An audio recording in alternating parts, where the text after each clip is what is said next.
This will be the first ever floating comparison. I've never had one floating in the water. We got Jared's MixMaster here. I get a lot of questions asking about the MixMaster compared to the SuperNova. Well, we got one thanks to Jared. So look at that bow, how it kind of comes in pointy, where this is like a big spoon. And I had a MixMaster for about 6 months, almost a year, and I paddled a MixMaster 7. By the way, this is the 7.5, but it looks, you can see that it's smaller, like in width and knee height. That's what Jared was talking about, how definitely the lower knee height. Like, how did you feel when you sat in the SuperNova?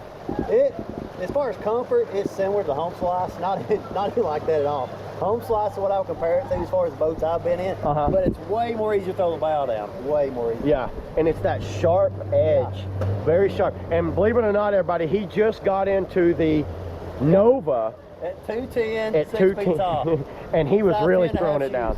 And I've been paddling Nova all day, and I've enjoyed it. Yeah, so you can see the difference in philosophies. Really high spooned bow. I was not a big fan of that big wide spoon bow on this one. I like how it's a lot crisper. And the length on them, I think the SuperNovas, well, it's 7, I think it's 7.9, and this is obviously 7.5, because that's what that means.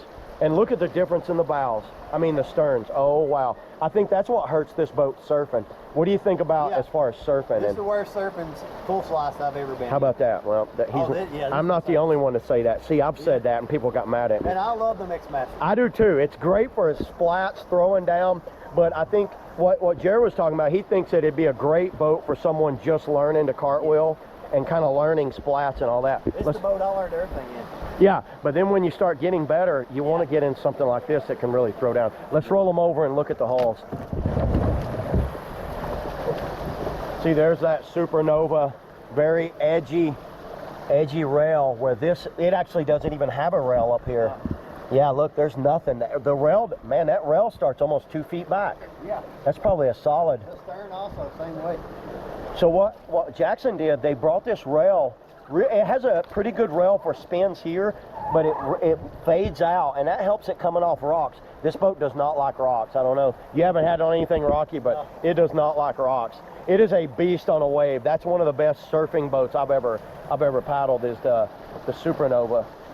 And one of the worst boats, full slices I've ever paddled, is the MixMaster. Yeah. So if you like surfing and spins and all that, you'll like the SuperNova. Flat water cartwheel machine, probably going to go with that, but honestly, I would suggest getting the Nova. That's why I keep the boat, is for flat water, because I have flat waters real close, and that's what I take flat water. Yeah, but that's now he likes the Nova after the Nova is what I like to have. It's bad. Yeah. All right, everybody, that's it. That's the comparison of the MixMaster and the SuperNova. I got a lot of questions of people wanting to see these two. They're pretty different. The MixMaster is discontinued, by the way. If you can find one, you can find one. It comes in what?